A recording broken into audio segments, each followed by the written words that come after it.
One week of every year is designated National Brotherhood Week. This is just one of many such weeks honoring various worthy causes.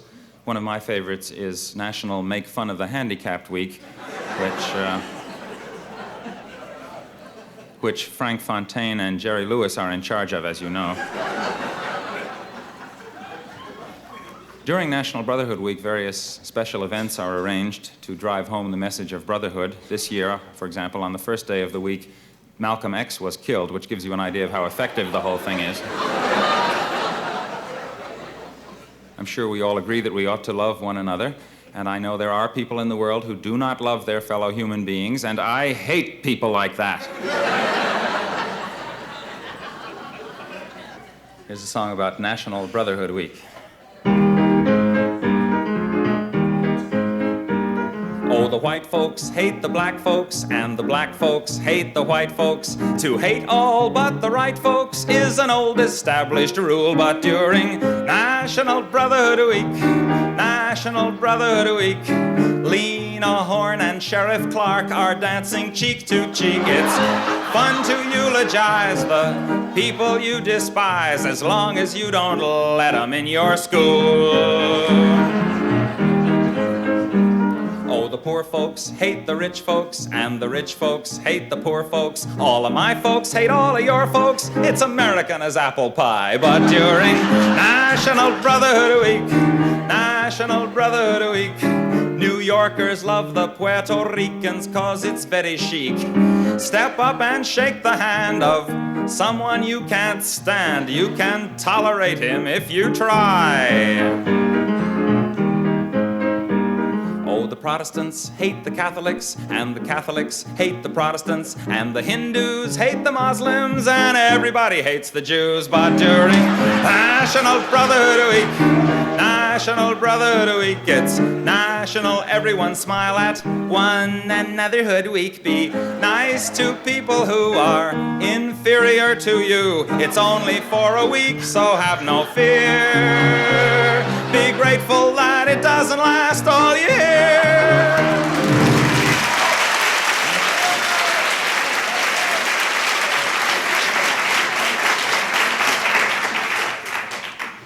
A considerable amount of commotion was stirred up during the past year over the prospect of a multilateral force known to the headline writers as MLF.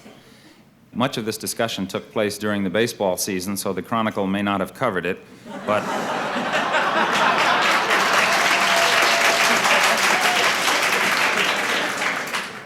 it did get a certain amount of publicity, and the basic idea was that a bunch of us nations, the good guys, would get together on a joint nuclear deterrent force, including our current friends, like France, and our traditional friends, like Germany.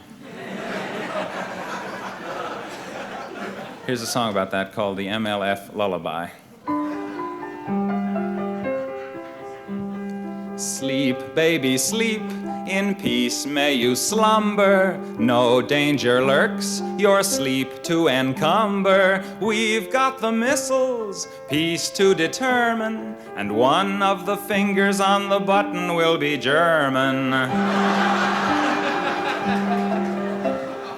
Why shouldn't they have nuclear warheads? England says no, but they all are sore heads. I say a bygone should be a bygone. Let's make peace the way we did in Stanleyville and Saigon. Once all the Germans were warlike and mean, but that couldn't happen again. We taught them a lesson in 1918, and they've hardly bothered us since then. So sleep well, my darling, the Sandman can linger. We know our buddies won't give us the finger. Heil, hail, the Wehrmacht, I mean the Bundeswehr. Hail to our loyal ally. MLF will scare Brezhnev. I hope he is half as scared as I.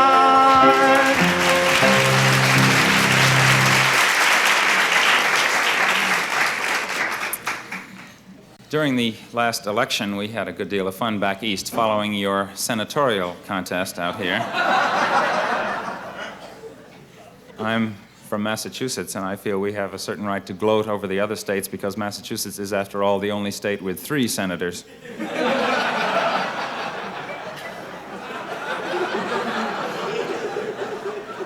Anyway, here's a salute to your new junior senator.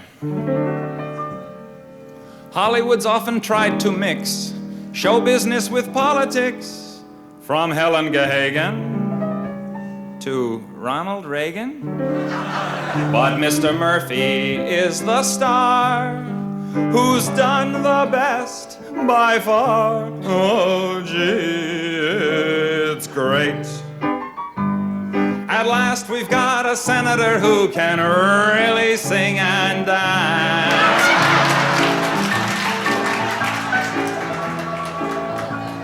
We can't expect America to win against its foes with no one in the Senate who can really tap his toes.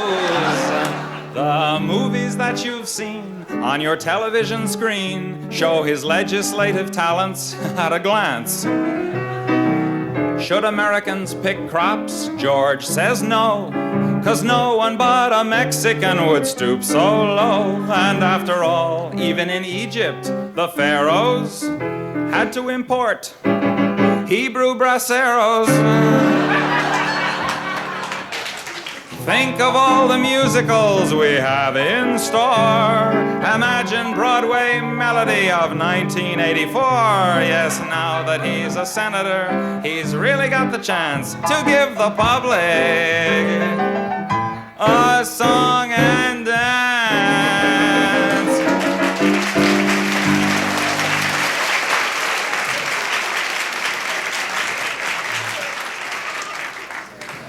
One type of song that has come into increasing prominence in recent months is the folk song of protest. You have to admire people who sing these songs. It takes a certain amount of courage to get up in a coffee house or a college auditorium and come out in favor of the things that everybody else in the audience is against, like peace and justice and brotherhood and so on. But the nicest thing about a protest song is that it makes you feel so good. I have a song here which I realize should be accompanied on a folk instrument, in which category the piano does not, alas, qualify. So imagine, if you will, that I am playing an 88-string guitar. We are the folk song army. Every one of us cares. We all hate poverty, war, and injustice, unlike the rest of you squares. There are innocuous folk songs, yeah, but we regard them with scorn. The folks who sing them have no social conscience. Why? They don't even care if Jimmy cracked corn. If you feel dissatisfaction, strum your frustrations away. Some people may prefer action, but give me a folk song any old day. The tune don't have to be clever, and it don't matter if you put a couple extra syllables into a line. It sounds more ethnic if it ain't good English, and it don't even gotta rhyme. Excuse me, rhyme. Remember the war against Franco, that's the kind where each of us belongs. Though he may have won all the battles, we had all the good songs. So join in the folk song army. Guitars are the weapons we bring to the fight against poverty, war, and injustice. Ready, aim, sing.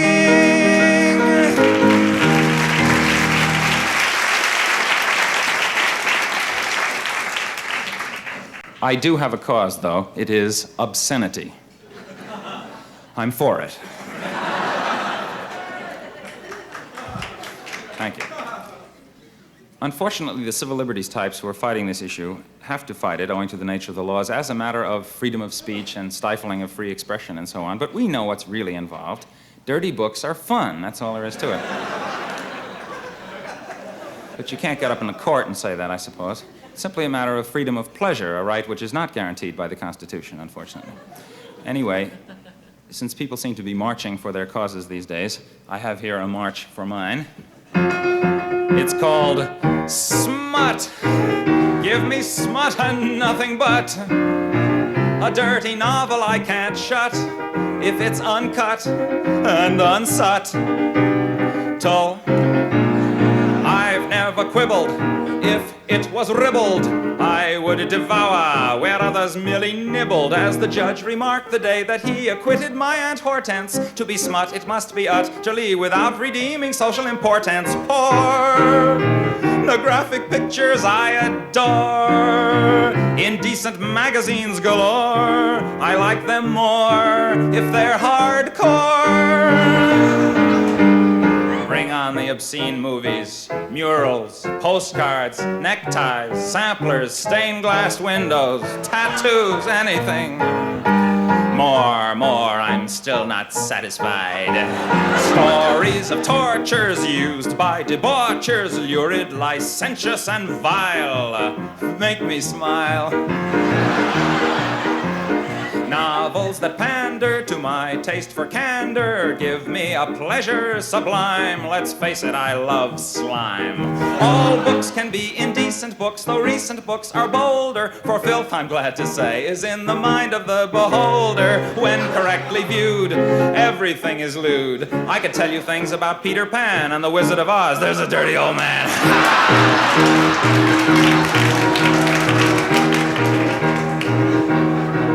I thrill to any book like Fanny Hill, and I suppose I always will, if it is swill and really filthy.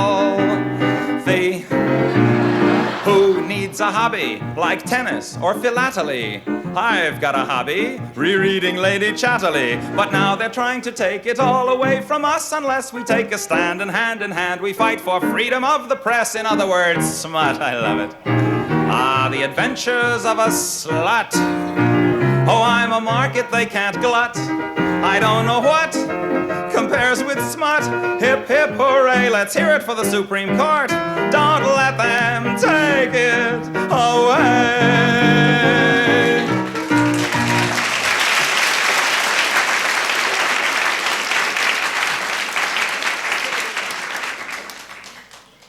What with President Johnson practicing escalatio on the Vietnamese, and then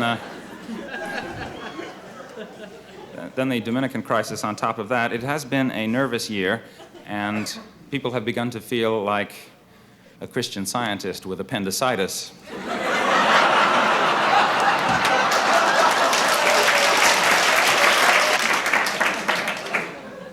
Fortunately, in times of crisis like this, America always has its number one instrument of diplomacy to fall back on. Here's a song about it.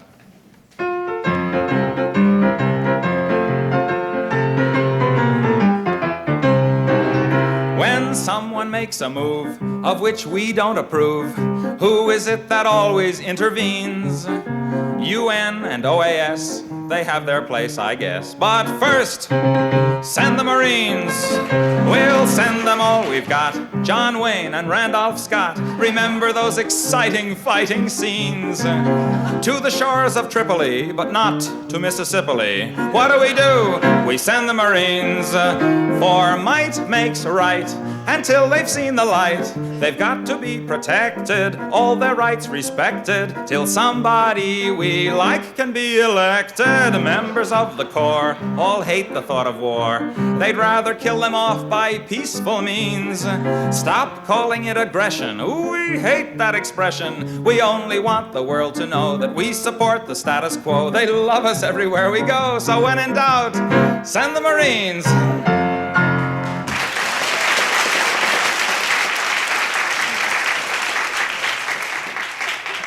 Time was when an American about to go abroad would be warned by his friends or the guidebooks not to drink the water.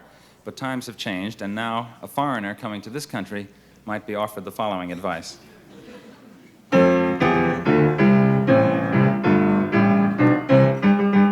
If you visit American City, you will find it very pretty. Just two things of which you must beware. Don't drink the water and don't breathe the air. Pollution, pollution, they got smog and sewage and mud. Turn on your tap and and get hot and cold running crud. See the halibuts and the sturgeons being wiped out by detergents. Fish gotta swim and birds gotta fly, but they don't last long if they try. Pollution, pollution, you can use the latest toothpaste and then rinse your mouth with industrial waste.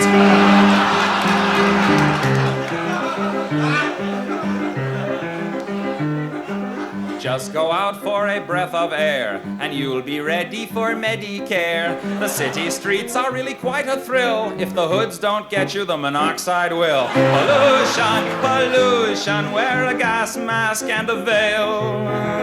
Then you can breathe, long as you don't inhale.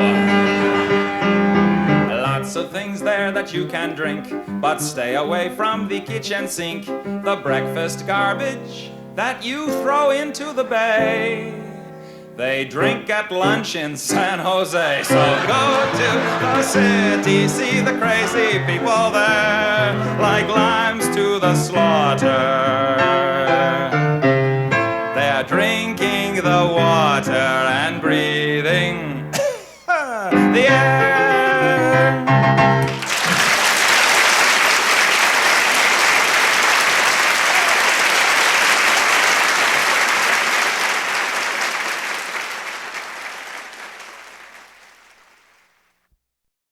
This year we've been celebrating the 100th anniversary of the Civil War and the 50th anniversary of the beginning of World War I and the 20th anniversary of the end of World War II. So all in all, it's been a good year for the war buffs. And a number of LPs and television specials have come out capitalizing on all this nostalgia with particular emphasis on the songs of the various wars. I feel that if any songs are going to come out of World War III, we better start writing them now. I have one here. You might call it a bit of pre-nostalgia. This is the song that some of the boys sang as they went bravely off to World War III. So long, Mom, I'm off to drop the bomb, so don't wait up for me. But while you swelter down there in your shelter, you can see me on your TV. While we're attacking frontally, watch Brinkley and Huntley describing contrapuntally the cities we have lost. No need for you to miss a minute of the agonizing Holocaust. Yeah! Little Johnny Jones, he was a U.S. pilot, and no shrinking violet was he. He was mighty proud when World War III was declared. He wasn't scared, no siree. And this is what he said on his way to Armageddon. So long, Mom, I'm off to drop the bomb, so don't wait up for me. But though I may roam, I'll come back to my home, although it may be a pile of debris. Remember, Mommy, I'm off to get a commie, so send me a salami and try to smile somehow. I'll look for you when the war is over, an hour and a half from now.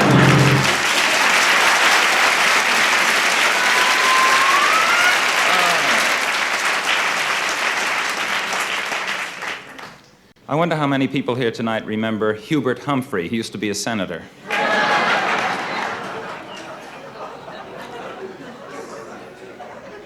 From time to time, you read something about him pinning a medal on somebody or making a speech, or every now and then you read something in one of those "Where Are They Now" columns.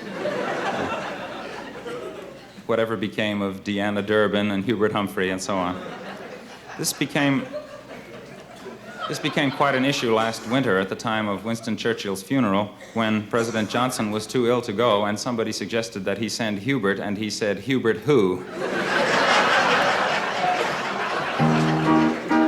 And all America was singing, "Whatever became of Hubert? Has anyone heard a thing? Once he shone on his own, now he sits home alone and waits for the phone to ring. Once a fiery liberal spirit, but now when he speaks, he must clear it. Second fiddle's a hard part, I know, when they don't even give you a bow. We must protest this treatment, Hubert, says each newspaper reader. As someone once remarked to Schubert, take us to your leader. Sorry about that. Whatever became of you, Hubert? We miss you, so tell us, please. Are you sad? Are you cross? Are you gathering moss while you wait for the boss to sneeze? Does Lyndon, recalling when he was VP, say, I'll do unto you like they did unto me? Do you dream about staging a coup? Hubert, what happened to you?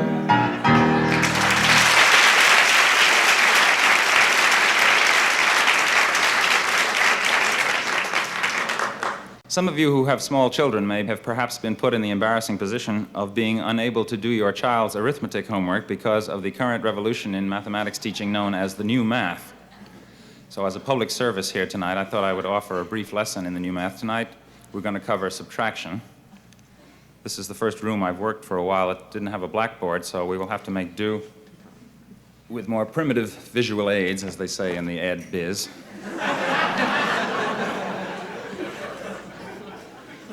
Consider the following subtraction problem, which I will put up here.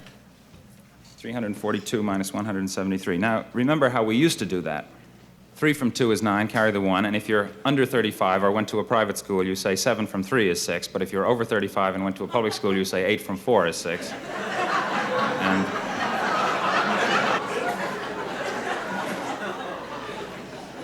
carry the 1, so we have 169. But in the new approach, as you know, the important thing is to understand what you're doing rather than to get the right answer.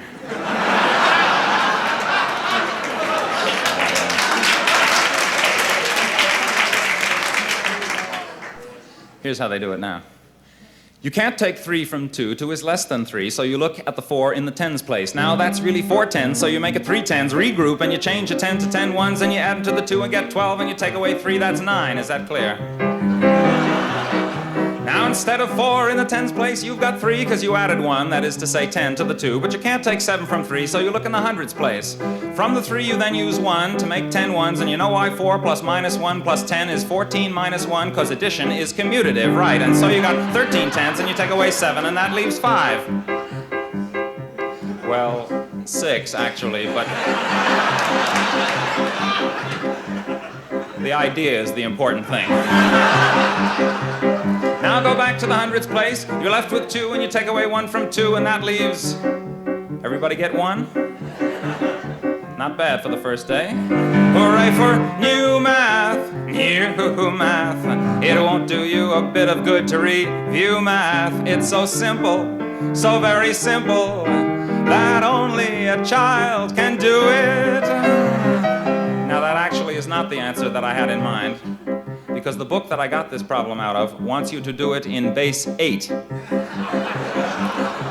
But don't panic. Base 8 is just like base 10, really, if you're missing 2 fingers.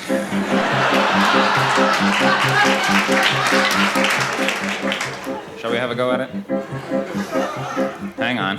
You can't take 3 from 2. 2 is less than 3, so you look at the 4 in the 8's place. Now that's really 4 8s, so you make it 3 8s, regroup, and you change an 8 to 8 ones, and you add to the 2, and you get 1 2 base 8, which is 10 base 10, and you take away 3, that's 7. Okay? Now instead of 4 in the 8's place, you've got 3 because you added 1, that is to say 8, to the 2, but you can't take 7 from 3, so you look at the 64s. 64. How did 64 get into it? I hear you cry. Well, 64 is 8 squared, don't you see? When you ask a silly question, you get a silly answer. From the 3, you then use 1 to make 8 ones. You add those ones to the 3, and you get 1 3 base 8, or in other words, in base 10, you have 11, and you take away 7, and 7 from 11 is 4. Now go back to the 64s. You're left with 2, and you take away 1 from 2, and that leaves... Now let's not always see the same hands.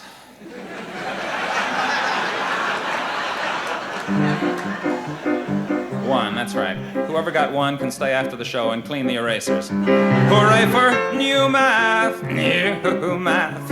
It won't do you a bit of good to review math. It's so simple, so very simple, that only a child can do it. Come back tomorrow night. We're gonna do fractions.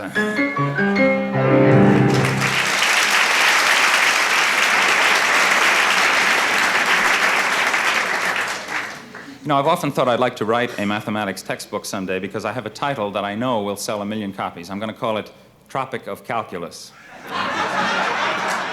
Yes. Last December 13th, there appeared in the newspapers the juiciest, spiciest, raciest obituary it has ever been my pleasure to read. It was that of a lady named Alma Mahler Gropius Werfel, who had, in her lifetime, managed to acquire as lovers practically all of the top creative men in Central Europe.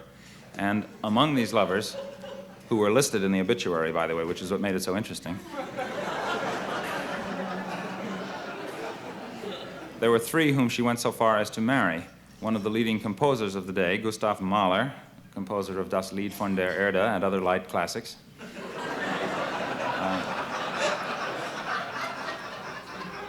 One of the leading architects, Walter Gropius, of the Bauhaus School of Design, and one of the leading writers, Franz Werfel, author of The Song of Bernadette and other masterpieces. It's people like that who make you realize how little you've accomplished.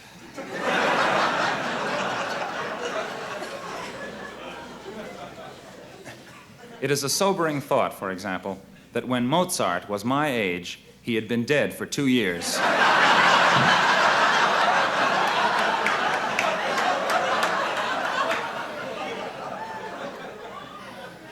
It seemed to me, on reading this obituary, that the story of Alma was the stuff of which ballads should be made, so here is one.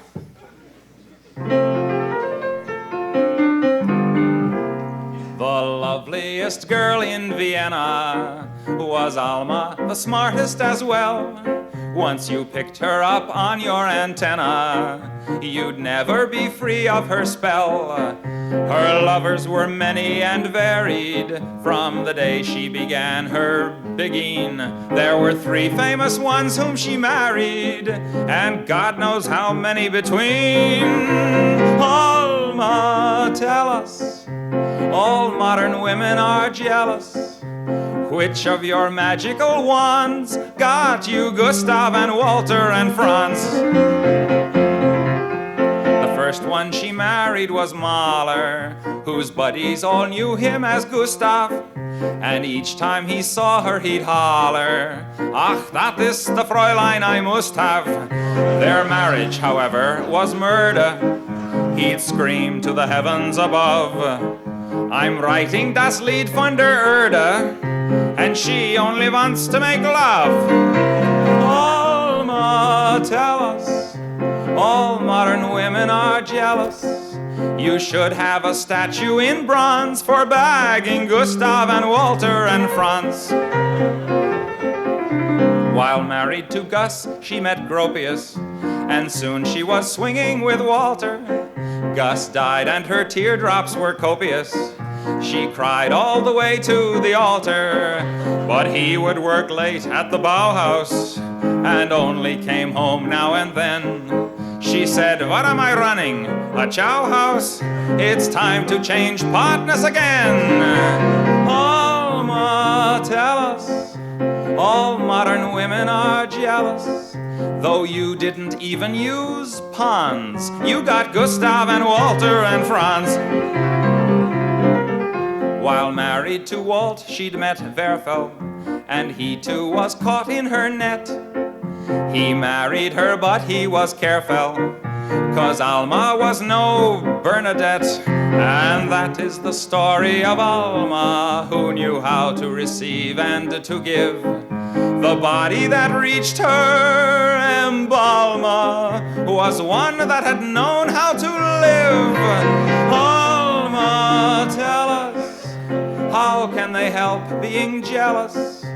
Ducks always envy the swans who get Gustav and Walter. You never did falter with Gustav and Walter and Franz.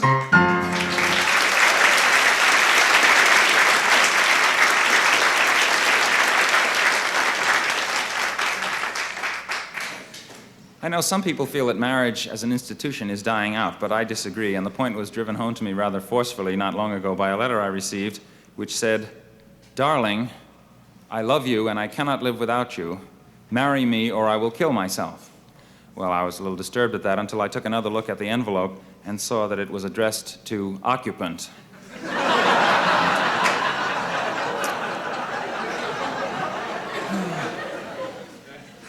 Speaking of love, one problem that recurs more and more frequently these days in books and plays and movies is the inability of people to communicate with the people they love. Husbands and wives who can't communicate, children who can't communicate with their parents, and so on. And the characters in these books and plays, and so on, and in real life, I might add, spend hours bemoaning the fact that they can't communicate. I feel that if a person can't communicate, the very least he can do is to shut up.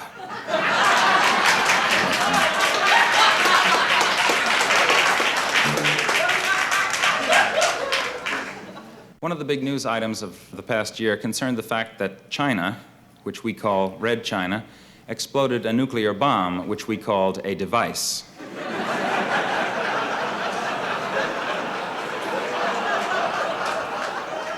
Then Indonesia announced that it was going to have one soon, and proliferation became the word of the day. Here's a song about that. First we got the bomb, and that was good, 'cause we love peace and motherhood. Then Russia got the bomb, but that's okay, 'cause the balance of power's maintained that way. Who's next? France got the bomb, but don't you grieve, 'cause they're on our side, I believe. China got the bomb, but have no fears. They can't wipe us out for at least 5 years. Who's next? Then Indonesia claimed that they were gonna get one any day. South Africa wants two, that's right. One for the black and one for the white. Who's next? Egypt's gonna get one too, just to use on you know who. So Israel's getting tense, wants one in self-defense. The Lord's our shepherd, says the psalm, but just in case, we better get a bomb. Who's next? Luxembourg is next to go, and who knows, maybe Monaco. We'll try to stay serene and calm when Alabama gets the bomb. Who's next? Who's next? Who's next? Who's next?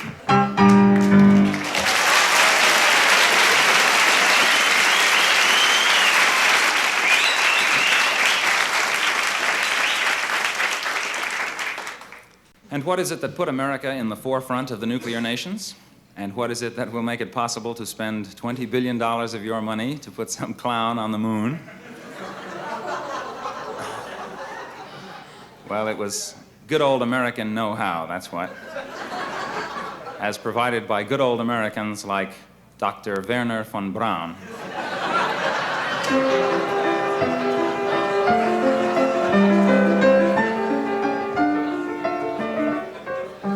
Gather round while I sing you of Wernher von Braun, a man whose allegiance is ruled by expedience.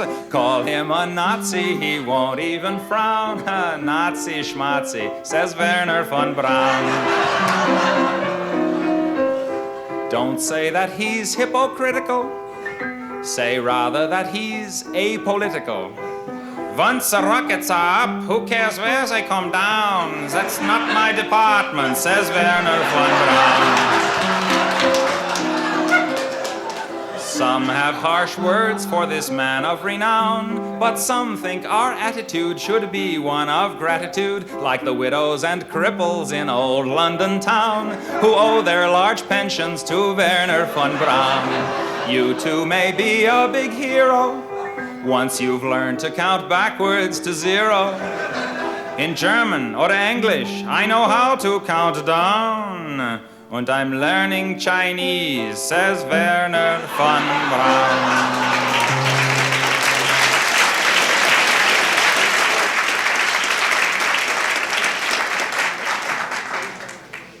Another big news story of the year concerned the Ecumenical Council in Rome, known as Vatican II. Among the things they did in an attempt to make the church more commercial,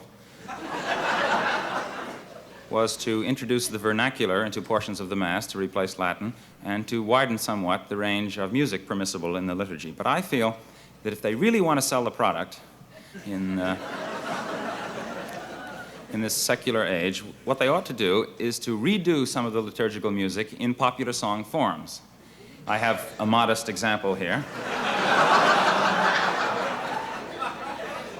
It's called The Vatican Rag.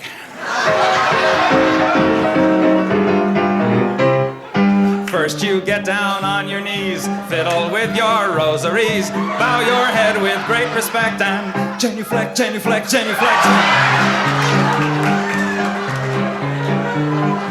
Do whatever steps you want if you have cleared them with the pontiff. Everybody say his own Kyrie eleison, doing the Vatican Rag.